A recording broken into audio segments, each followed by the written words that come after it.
So welcome to the live lecture of chemistry. So now we have discussed earlier how to write the molecule in two dimensions.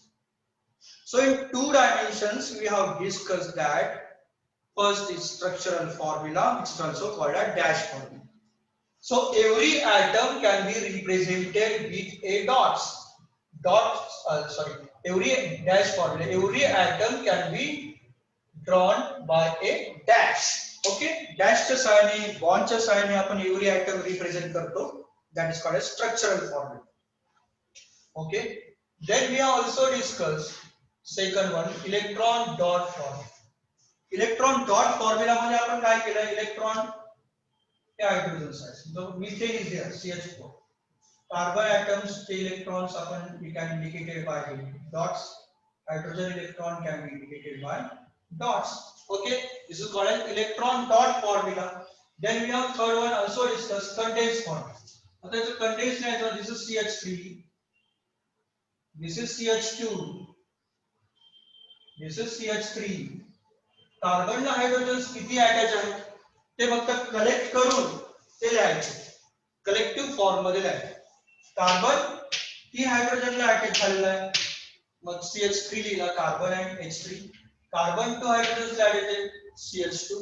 Carbon attach to 3 hydrogens here, so CH. Okay, this is called as condensed formula. condensed formula मध्ये double bond triple bond लिहायचे, किंवा even एखादा म्हटलं की मला अशा प्रकारे structure लिहायचं आहे सर, हे CH3 मध्ये मला सिंगल बॉन्ड दाखवायचा, it is also correct. Okay, if double bondeds are there, CH2 double bond CH2, हा पण कंडेन्स फॉर्म्युला आहे. C triple bond C and H हे आपण काढू शकतो. ठीक आहे, फक्त लक्षात काय ठेवायचं, कार्बन आणि हायड्रोजन्स मध्ये बॉन्ड करायचा नाही. ओके, कार्बन आणि हायड्रोजन्स मध्ये कुठेच बॉन्ड दिसणार नाही. ओके, डबल बॉन्ड असेल, ट्रिपल बॉन्ड असेल तर तो ड्रॉ करायचा आहे. पण कार्बन ॲटम जर दुसऱ्या कुठल्या ॲटमला अटॅच असेल, hetero atom other than carbon, other than hydrogen suppose कुठे असेल तर तो बॉन्ड आपल्याला इंडिकेट करावा लागतो. ठीक आहे, हे पण लक्षात. आता आपल्याला समजा पाहायचं आहे की हे 3 पाय, त्यानंतर बॉन्ड लाईन आपल्याला याचं काढायचं 3 कार्बन ॲटमचा, तर आपण असं काढू 1 कार्बन 2 कार्बन 3 कार्बन. ओके, ही चेन मी एक्सटेंड केली, समजा 4 कार्बन ॲटमची जर केली अशा प्रकारे, तर अजून एक मला असं करायचं. ओके, त्याला झिगझॅग फॉर्म्युला किंवा बॉन्ड लाईन फॉर्म्युला आपण असं म्हणतो. इथे पण कार्बन आणि हायड्रोजन ॲटम दाखवायचे नाहीत, पण हेटेरो ॲटम असेल तर that can be. Okay, so we have already discussed, we have also solved some exercise based on this. Then next point we have to discuss now, that is drawing the molecule in 3 dimensions. 3 dimensions मध्ये आपल्याला molecule कसा draw करायचा आहे, 3D वे. 3 dimension म्हणजे 3D मध्ये. Okay, in 3 dimension. So there are 4 ways, 4 प्रकार आहेत. So 4 ways to draw the molecule in 3 dimensions. 3 dimension मध्ये आपण ड्रॉ करू शकतो. First one is called as wedge formula. Wedge formula. आता वेज फॉर्म्युलाच्या सहाय्याने आपण ते ड्रॉ करू शकतो. Okay, wedge formula. आता वेज फॉर्म्युला मध्ये काय असतं की आपल्याला 3 प्रकारचे, आपल्याला माहिती की समजा कार्बन ॲटम जर असेल तर कार्बन ॲटमला 4 डिफरंट ॲटम्स किंवा ग्रुप ऑफ ॲटम्स अटॅच असतील. समजा हा एक हायड्रोजन आहे, हा एक मिथाइल ग्रुप आहे, असं कुठलं तरी एखादं कंपाऊंड आपण घेतलं तरी सिंगल लाईन म्हणतात त्याला. काय म्हणतात, single line. Single line, single line जर असेल अशी सिंगल लाईन म्हणजे त्या कार्बनच्याच प्लेन मध्ये हे हायड्रोजन आणि CH3 ग्रुप अटॅच आहेत कार्बनच्याच लाईन मध्ये. So in plane of carbon or in plane of paper किंवा बोर्ड असे आपण म्हणू शकतो की हा जो पेपर आहे, हा जो बोर्ड आहे, या प्लेन मध्येच हे तिन्ही पण अटॅच आहेत, एकाच प्लेन मध्ये आहे. कार्बन आहे, मिथाइल ग्रुप म्हणतात त्याला, CH3 ला एकाच प्लेन मध्ये अटॅच आहे. हे त्याला सिंगल लाईन आपण ते इंडिकेट करू शकतो. त्याच्यानंतर सॉलिड वेज लाईन दाखवली जाते, सॉलिड वेज म्हणतात त्याला. सॉलिड वेज कसं दाखवलं जातं, अशा प्रकारे लाईक असं आपण दाखवू शकतो. त्याला सॉलिड वेज म्हणतात. It is solid wedge. Okay, solid वेजचा मिनिंग काय होतो की एखाद्या सॉलिड वेजने अटॅच आहे. समजा इथे आहे, तर इथे समजा एखादा ग्रुप अटॅच करू आपण. समजा इथे OH आहे, तर याचा मिनिंग काय होतो, in front of this carbon, कार्बनच्या पुढे हा जो कार्बन आहे समजा याच्या पुढे अटॅच आहे, फ्रंट साइडला attach. So in front of paper the board,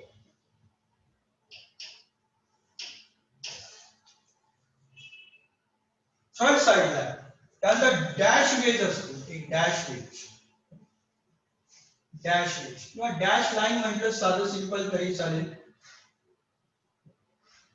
त्याचा अर्थ होतो की back side of paper, back साइडला अटॅच आहे, बॅक साइड. आता तो काढू आपण.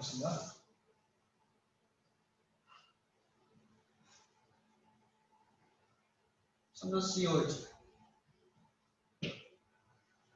आता COH काय आहे, या कार्बनला बॅक साइडला अटॅच आहे, पाठीमागनं अटॅच. कार्बनला 4 ऍटम्स किंवा ग्रुप ऑफ ऍटम्स अटॅच आहेत. एक हायड्रोजन ऍटम अटॅच आहे, एक मिथाइल ग्रुप अटॅच आहे, CH3 अटॅच आहे. यांची लाईन कशी आहे, त्याला सिंगल लाईन म्हणतात, नॉर्मल लाईन किंवा नॉर्मल लाईन म्हणावं. बुकमध्ये नॉर्मल लाईन म्हटले, नॉर्मल लाईन म्हणा, सिंगल लाईन म्हणा. ही सिंगल लाईन दिसते किंवा नॉर्मल लाईन दिसते. म्हणजे याचं मिनिंग काय होतं, कार्बनला अटॅच हायड्रोजन आणि मिथाइल ग्रुप हे एकाच प्लेन मध्ये आहे, एकाच लाईन मध्ये आहे. ओके, समजा मी असा पेपर घेतला, कार्बन इथे हायड्रोजन ते मिथाइल ग्रुप असे एकाच रेषेत अटॅच आहे. कोणी पुढं नाहीये, कोणी मागं नाहीये, याचा मिनिंग होतो एका रेषेत. याचा मिनिंग काय होतं, याचा या सॉलिड वेज, सॉलिड वेज. तर सॉलिड वेजचा अर्थ काय होतो, इन फ्रंट ऑफ पेपर, म्हणजे या बोर्डच्या बाहेर आलेला ग्रुप आहे, OH ग्रुप पुढून पुढे बाहेर.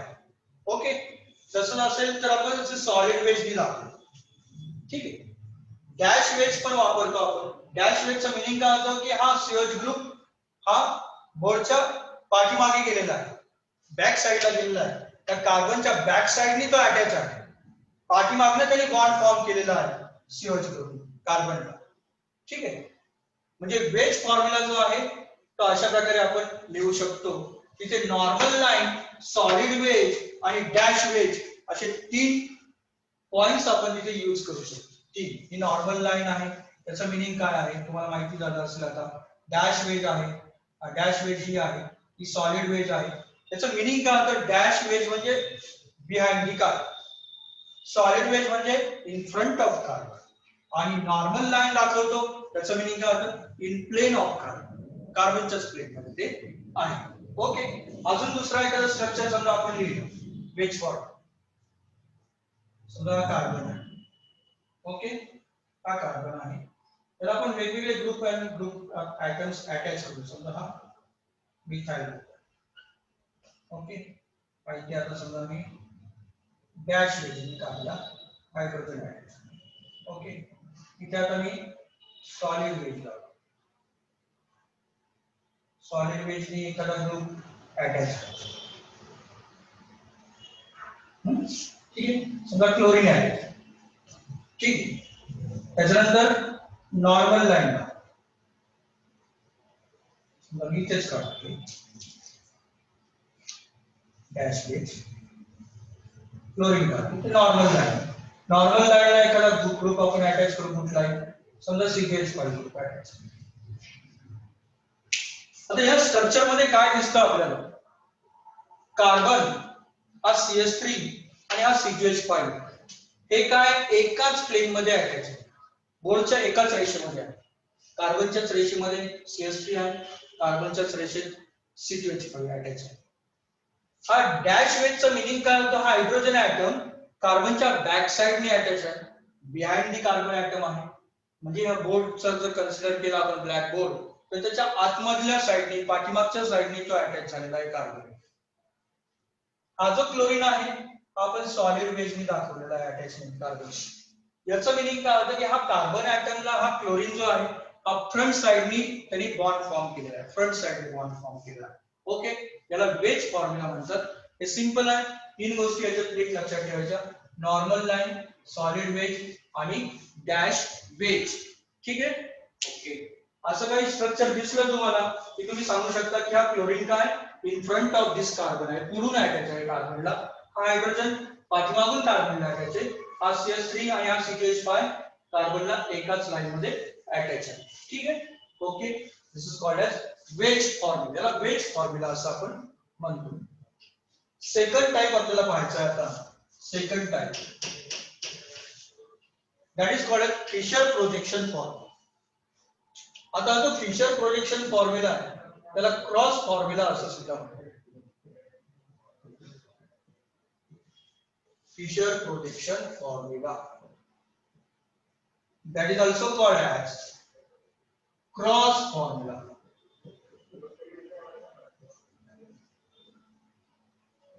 आता हा फिशर प्रोजेक्शन फॉर्म्युला किंवा क्रॉस फॉर्म्युला कसा लिहिला जातो? पहिली गोष्ट क्रॉस आहे म्हणजे क्रॉस आहेच त्याच्यात. क्रॉस म्हणजे काय की एक असते व्हर्टिकल लाईन, व्हर्टिकल लाईन समजते ना तुम्हाला, अशी उभी रेषा. ओके, त्याला व्हर्टिकल लाईन म्हणतो. ही व्हर्टिकल लाईन असते आणि एक हॉरिझॉन्टल लाईन असते. हॉरिझॉन्टल लाईन, एक व्हर्टिकल लाईन आहे, एक हॉरिझॉन्टल लाईन. ठीक आहे.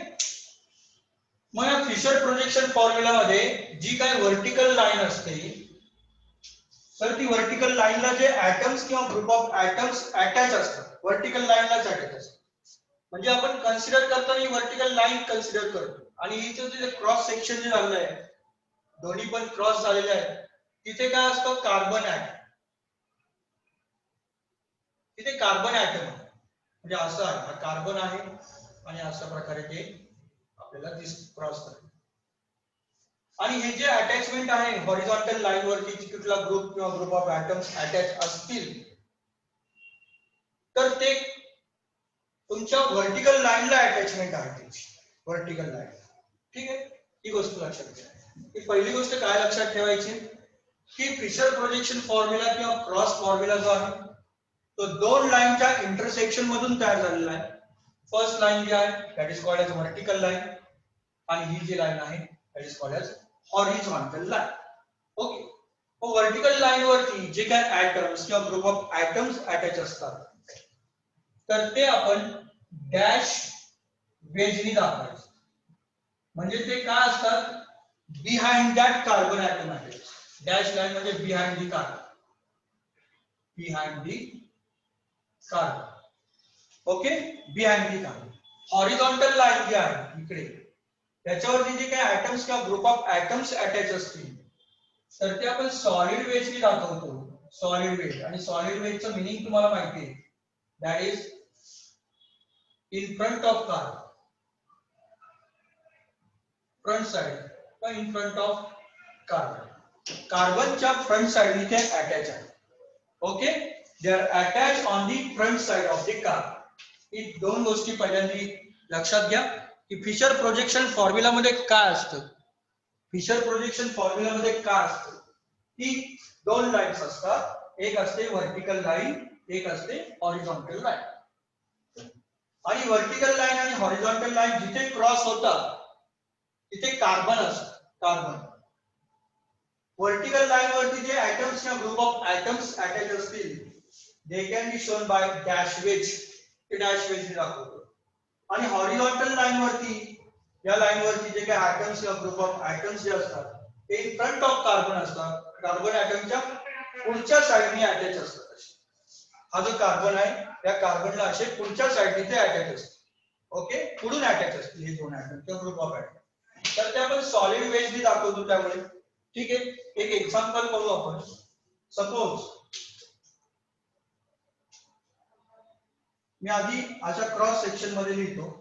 समजा कार्बन आहे, कार्बनला अटॅच आता इथे COOH ग्रुप आहे, इथे CH3 ग्रुप आहे, इथे OH आहे, इथे H.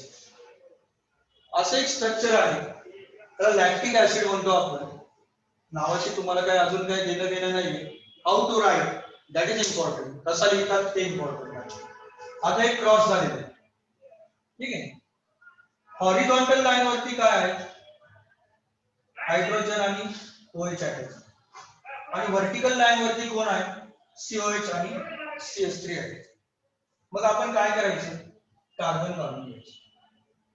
कार्बन काढल्यानंतर समजा आपण आधी हॉरिझॉन्टल लाईनची दाखवतो, ते काय सॉलिड वेजने दाखवतो. ही सॉलिड वेज दाखवतो, ही सॉलिड वेज दाखवतोय आपण. इथे हायड्रोजन आहे, इथे OH, ठीक आहे. ओके. आता COH काय आहे, बिहाइंड दी कार्बन आहे, तो कशाने दाखवतो आपण, dash wedge. So this is COOH. इथे पण कशाने दाखवणार, डॅश वेज, तो आहे CH3. ठीक आहे. म्हणजे एकदम इझी आहे, एकदम इझी आहे, आपण सहजपणे लिहू शकतो. ठीक आहे. समजा दुसरं काय घेतलं आपण, कुठलाही फॉर्म्युला तुम्ही घेतला की हॉरिझॉन्टल लाईन जे आहे ते जे ऍटम्स किंवा ग्रुप ऑफ ऍटम्स जे असतात ते in front of carbon atom आहे, इन फ्रंट ऑफ कार्बन जे हॉरिझॉन्टल लाईन वरती आहे ते सॉलिड वेजने दाखवले. जे व्हर्टिकल लाईन वरती आहे, उभ्या रेषेवरती आहे, ते आपण कशाने दाखवले, they can be shown by as dash wedge, dash line दाखवले, डॅश डॅश केला. ओके. ही गोष्ट. अजून एक एक्झाम्पल घेऊ आपण, म्हणजे तुमच्या लक्षात येईल. Suppose carbon COOH, HOH, CHOH आणि CH3. एक एक्झाम्पल घेतला. आता इथे दोन कार्बन ऍटम्स मी दाखवलेले स्ट्रेटचे. एक गोष्ट लक्षात ठेवायची की असं जेव्हा स्ट्रक्चर असेल, एक कार्बनचं ठीक आहे, असं जेव्हा स्ट्रक्चर असेल तेव्हा हा जो बॉन्ड आहे कार्बन आणि कार्बन मधला बॉन्ड मधला, हे एकाच प्लेन मध्ये असतात, वन प्लेन मध्ये असतात. ओके. मला दिसतंय का साईडचं, बघतो एकदा मी. आता ही व्हर्टिकल लाईन आहे, कार्बन ऍटम मी ड्रॉ केला, हा एक कार्बन ऍटम खाली आहे तो ड्रॉ केला मी. आता याला वरती COH अटॅच आहे, तो कसं दाखवणार मी, एस व्हर्टिकल लाईन वरती आहे ना, तो डॅश वेजने दाखवतो, डॅश वेज. कोण दाखवतोय मी, COH. ठीक आहे. खाली पण व्हर्टिकल लाईन वरती मिथाइल ग्रुप आहे, तो मी डॅश वेजने दाखवतो. ठीक आहे. त्याच्यानंतर हॉरिझॉन्टल लाईन वरती हायड्रोजन आणि OH आहे, तो मी कसं दाखवतो, सॉलिड वेज. अशा प्रकारे सॉलिड वेज लाईन दाखवतो मी. इकडे हायड्रोजन आहे, इकडे OH. ठीक आहे. खाली पण हायड्रोजन आणि OH आहे, ते पण मला कसे दाखवावे लागतील, सॉलिड वेज. हे हायड्रोजन आहे, हा OH ग्रुप. ठीक आहे. तर अशा प्रकारे मी ड्रॉ करू शकतो. याला म्हणतात फिशर प्रोजेक्शन फॉर्म्युला किंवा याला क्रॉस फॉर्म्युला असंही म्हणतात. जे हॉरिझॉन्टल लाईन वरती जे ऍटम्स किंवा ग्रुप ऑफ ऍटम्स अटॅच असतील ते सॉलिड वेजने दाखवायचे. सॉलिड वेजचा मीनिंग काय होतो, इन फ्रंट ऑफ कार्बन, कार्बनच्या पुढे अटॅच आहे, फ्रंट साइडला अटॅच, पुढच्या साइडला अटॅच आहे कार्बनच्या. ठीक आहे. पुढून अटॅच आहे, दोन हायड्रोजन पण पुढे अटॅच आहे, हायड्रॉक्सिल ग्रुप पण पुढे अटॅच, इथे पण हायड्रोजन पण पुढे अटॅच आहे, हायड्रॉक्सिल ग्रुप पण पुढे अटॅच. अशा प्रकारे दिसतंय का, असं दिसतं. ठीक आहे, असे अटॅच आहे. ओके. आणि एक COH आणि CH3 बॅक साईडला आहे. ते कार्बन जर पुढे असेल तर पाठीमागून अटॅच आहे, अशी पाठीमागून अटॅच, बॅक साईडला अटॅच. ठीक आहे, असं असं आपण दाखवू शकतो. ठीक आहे, तर ह्याला म्हणतात फिशर प्रोजेक्शन फॉर्म्युला किंवा याला दुसरं नाव काय, क्रॉस फॉर्म्युला. हा दुसरा प्रकार आहे. पहिल्यांदा बेस फॉर्म्युला पाहिला आपण आणि दुसरा आहे फिशर प्रोजेक्शन फॉर्म्युला किंवा त्याला क्रॉस फॉर्म्युला असं. तिसरा प्रकार आता आपण पाहू, थर्ड, त्याला म्हणतात Newman projection formula. Newman projection formula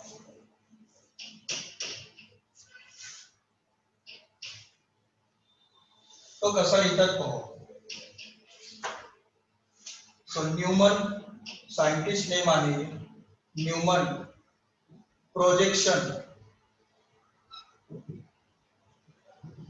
formula. आता हा जो न्यूमन प्रोजेक्शन फॉर्म्युला आहे तो कसा लिहिला जातो बघा. तर न्यूमन प्रोजेक्शन फॉर्म्युला मध्ये आपल्याला समजा मी एक स्ट्रक्चर ड्रॉ करतो, म्हणजे मी स्ट्रक्चर आता ड्रॉ करणार आहे तो टाइप जो आहे लिहिण्याचा, तो नंतर फोर्थ टाइप जो आहे सॉहर्स फॉर्म्युला म्हणतात त्याला, त्या टाइप मध्ये मी एक लॉंग स्लॅंटिंग लाईन दाखवतो. लॉंग स्लॅंटिंग लाईन दाखवली मी. इथे कार्बन आहे, कार्बन अटॅच आहे याचा, इथे हायड्रोजन त्याला अटॅच आहे, इकडे एक हायड्रोजन अटॅच आहे, इकडे एक हायड्रोजन अटॅच. ठीक आहे, बॅक साइडला इथे एक हायड्रोजन अटॅच आहे आणि खाली दोन हायड्रोजन अटॅच आहे. असं मी इथे कार्बन त्याला CH3, इथे कार्बन त्याला CH3 म्हणजे C2H6 झालं. अल्केन फॅमिली तुम्ही बघितली तर ह्याचं नाव इथेन आहे. हा इथेन मॉलिक्यूल आहे. त्या इथेन मॉलिक्यूलचा आपल्याला न्यूमन प्रोजेक्शन फॉर्म्युला जर लिहायचा झाला तर तो दोन प्रकारे लिहिता येतो. फर्स्ट त्याला म्हणतात इक्लिप्स फॉर्म आणि सेकंड म्हणतात स्टॅगर्ड फॉर्म. आता इक्लिप्स फॉर्म मध्ये समजा आपण तिकडनं ऑब्झर्व केला मॉलिक्यूल, या साइडने ऑब्झर्व केला आपण मॉलिक्यूल, तर आपल्याला हा carbon atom, this carbon atom and this carbon atom are lying in one line मध्ये आहे. त्यामुळे आपल्याला हा तिकडनं पाहिल्यानंतर हा कार्बन ॲटम पाठीमागचा रेअर कार्बन ॲटम दिसणार नाही. ओके, मग दोन प्रकारचे कार्बन ॲटम आहे. हा जो कार्बन ॲटम आहे हा फ्रंट कार्बन ॲटम आहे, फ्रंट कार्बन ॲटम, आणि हा जो कार्बन ॲटम आहे this is called as rear carbon atom. बघा, रेअर म्हणजे पाठीमागचा कार्बन ॲटम, हा फ्रंट कार्बन ॲटम आहे, पुढचा कार्बन ॲटम. ओके, मग फ्रंट कार्बन ॲटम जर असेल, that front carbon atom is denoted by the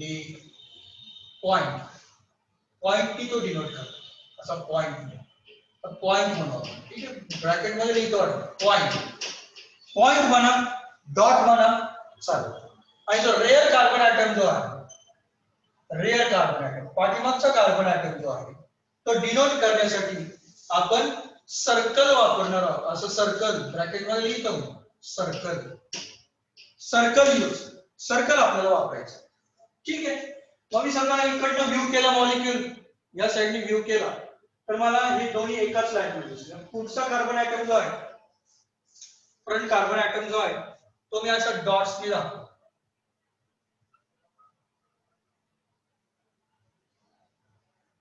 ठीक आहे, मी डॉट्सने दाखवतो.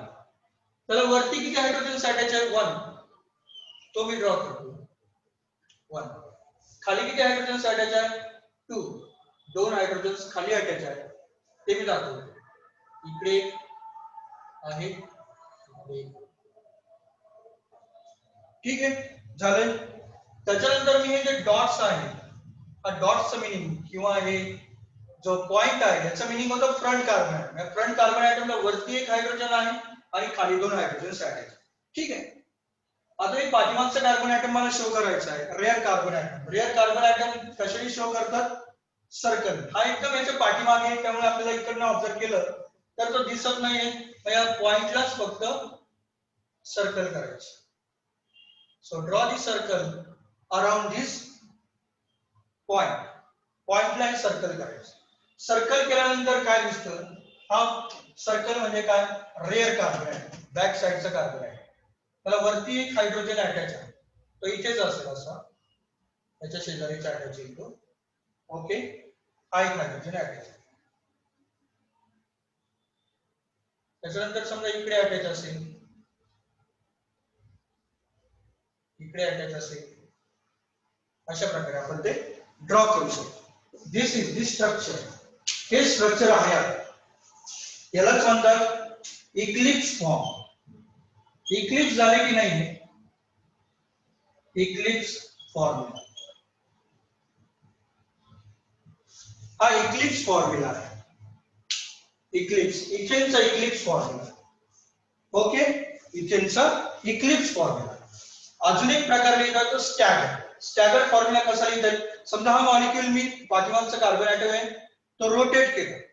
रोटेट केल्यानंतर त्याला रोटेशन दिल्यानंतर हे दोन हायड्रोजन वरती गेले आणि सिंगल हायड्रोजन खाली आला, तर कसं दिसेल? समजा ही स्लॅंडिंग लाईन आहे. ओके, हा हायड्रोजन तसाच आहे ऍज इट इज, हा हायड्रोजन तसाच आहे, हा हायड्रोजन तसाच आहे. ओके, आता मी बॅक साइडनी रोटेट केला. रोटेट केल्यावर काय होईल? वरती 2 हायड्रोजन्स येतील, 1 2, आणि बॅक साइडला 1 हायड्रोजन. असं मॉलिक्यूल आपल्याला दिसेल. बरोबर आहे? मी बॅक साइडनी कार्बन ऍटमच्या तिथून तो रोटेट केला. रोटेट केल्यावर मला असं स्ट्रक्चर दिसेल. Front carbon atom as it is ठेवलाय, पाठीमागे काय केलं? मी रोटेट केलं.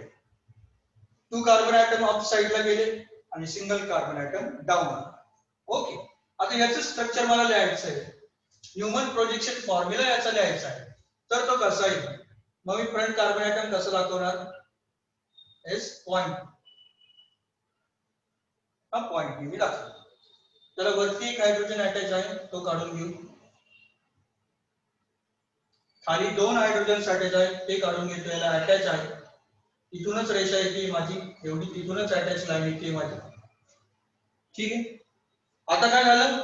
मला रेअर कार्बन ऍटम काढायचा, तो पाठीमागचा आहे. तो कशाने दाखवणार मी? सर्कल. सर्कलने मी दाखवलं की आता हे 2 हायड्रोजन ऍटम वरती आहेत, ते सर्कल पासून त्याची लाईन काढायची.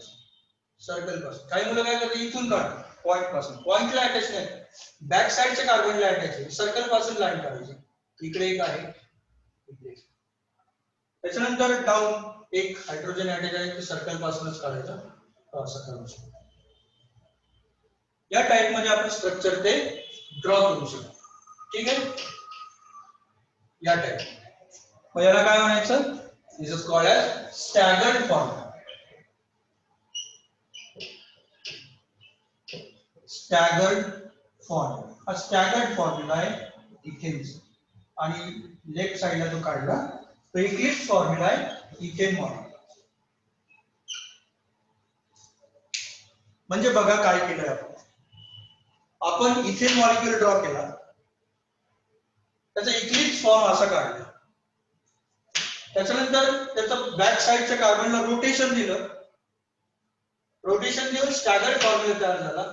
त्याला स्टॅबिलिटी जास्त आहे, मॅक्सिमम मल्टिप्लिसिटी, मॅक्सिमम स्टॅबिलिटीचा फॉर्म्युला तयार झाला, स्टॅगर्ड फॉर्म्युला. हे जे फॉर्म्युला आहेत, हा आणि हा, this can be discovered by the scientist Newman. Newman projection formula असं म्हणतात. Newman projection formula. Okay, Newman projection formula. Front carbon atom असेल, that can be shown by point, and rear carbon atom can be shown by circle. Circle ने तो असा draw करतो. आता हा front carbon atom आहे, तो मी कशाने दाखवला? एक पॉइंट ने दाखवला किंवा डॉट्स ने दाखवला. त्याला 3 हायड्रोजन अटॅच आहेत. मग पॉइंटलाच अटॅच मी 3 हायड्रोजन असे ड्रॉ केले. 1 2 3. ठीक आहे, जो रिअर कार्बन ऍटम आहे तो मी कशाने दाखवला, circle, circle around that point.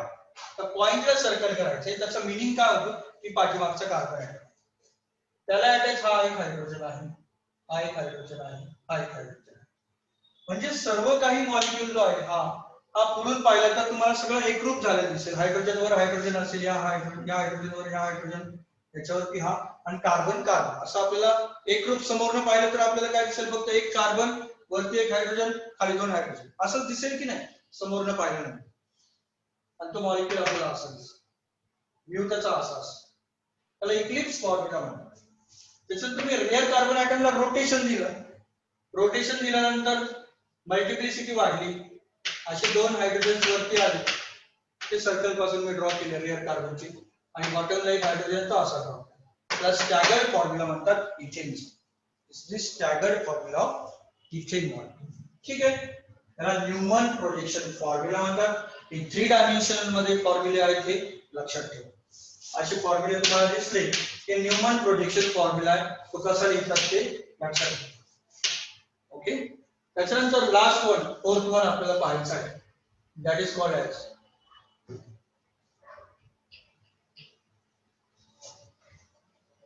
सॉहॉर्स.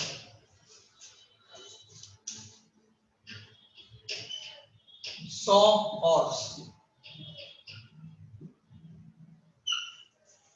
Then the sawhorse or Andiron or perceptive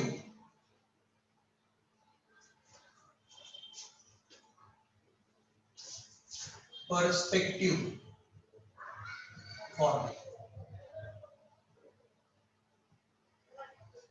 काय आपण सॉहॉर्स, अँडिरॉन पण म्हणतात त्याला, और पर्स्पेक्टिव्ह फॉर्म्युला. ओके, आता हा जो फॉर्म्युला आहे, हा फॉर्म्युला कसा लिहितात ते आपण, हे जे फॉर्म्युले लिहिलेत ना मी, दिस वन आणि हा, हे जे फॉर्म्युले लिहिलेत, हे फॉर्म्युले म्हणजेच काय आहे, सॉहॉर्स फॉर्म्युले. These are Sawhorse formulas. हा सॉहॉर्स आहे इथेनचा. ओके, याला आपण काय म्हणतो, असं लिहिलं तर आपण हा इक्लिप्स आहे, आणि हा सॉहॉर्स इथेनचाच आहे, हा काय आहे, स्टॅगर्ड आहे. हा स्टॅगर्ड फॉर्म्युला. तर हे परसेप्टिव्ह किंवा सॉहॉर्स किंवा अँडिरॉन म्हणतो आपण, ते इझी आहे, अशा प्रकारे आपण ते ड्रॉ करू शकतो. ठीक आहे, आलंय लक्षात. आपण काय केलं, 4 प्रकार पाहिले 3D चे. ठीक आहे, मी अनम्यूट करतो तुम्हाला थोडा वेळ. येस येस, आता yes, have you understood the 4 types. 4 types कसे आहेत. फर्स्ट वन कुठला होता, first one which is called as yes wedge formula. Second one Fischer projection formula. Third one Newman projection formula. Fourth one sawhorse किंवा andiron formula. Okay, याच्यात काही doubts आहेत का तुम्हाला. Yes, if you have any doubts then ask me, otherwise we go to next point, classification of organic compound, important point. Yes, या जायचं पुढे. Yes, sir. Okay, so we have to discuss now the next point, classification of organic compound.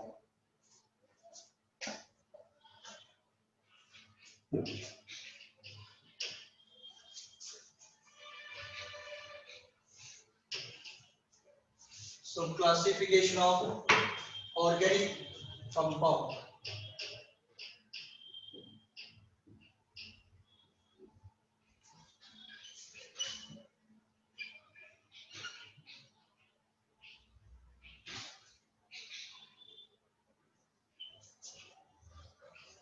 Now organic compound, this is most important point for the exam. Classification of organic compound. So organic compound classification is done by two ways. First way, according to the structural formula. According to structural formula or according to carbon skeleton. So first way, on the basis of carbon skeleton. बघा, तर carbon skeleton नुसार organic कंपाऊंडचे classification आपल्याला करायचं. Organic compound म्हटलं की त्याचं कार्बनचं skeleton कसं आहे, कार्बनची चेन कशी आहे, how to attachment of carbon atom is there to one another, that is important. Carbon skeleton नुसार दोन प्रकारे क्लासिफिकेशन केलं जातं. First on the basis of carbon skeleton and second way on the basis of functional group. असे दोन प्रकार आहेत. First आपण बघू on the basis of carbon skeleton. आता याच्यामध्ये तुम्ही हा जो चार्ट आहे, हा चार्ट मध्ये हा चार्ट लक्षात ठेवण्यापेक्षा मी जे काही त्याच्यामध्ये क्लासिफिकेशन करतोय, पहिल्यांदा ॲलिफॅटिक काय आहे, ॲलिफॅटिक कंपाऊंड कसे असतात, एरोमॅटिक कंपाऊंड कसे असतात, ॲलिसायक्लिक कंपाऊंड कसे असतात, या सर्व ज्या गोष्टी